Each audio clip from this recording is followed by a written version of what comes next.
14ই ফেব্রুয়ারি ভালোবাসার দিন। তো এই দিনকে তোমরা তোমাদের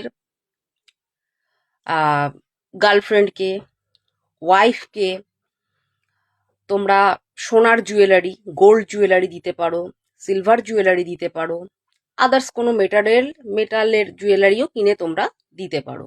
এছাড়াও তোমরা লিপস্টিক দিতে পারো, মেকআপের কিটস, মেকআপের বিভিন্ন আইটেম এগুলো তোমরা গিফট করতে পারো, পারফিউম গিফট করতে পারো, আতর গিফট করতে পারো। তো এই ধরনের জিনিসগুলো তোমরা গিফট করতে পারো। তো এই ধরনের জিনিসগুলো গিফট করলে কি হবে, তোমার নিজের শুক্রকে তুমি মজবুত করবে। তো তোমার শুক্র ভালো হবে।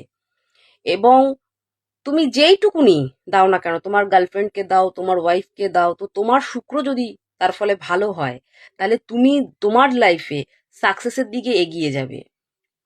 ঠিক আছে? তোমার আরো ডবল তুমি রিটার্ন ব্যাক পাবে, তুমি সেটা নিজেই বুঝতে পারবে। এবং প্রমোশন হবে তোমার জীবনে। তো অবশ্যই তোমরা এই জিনিসগুলো ভ্যালেন্টাইন্স ডের দিনকে তোমাদের ভ্যালেন্টাইনকে গিফট করো, ভালো হবে।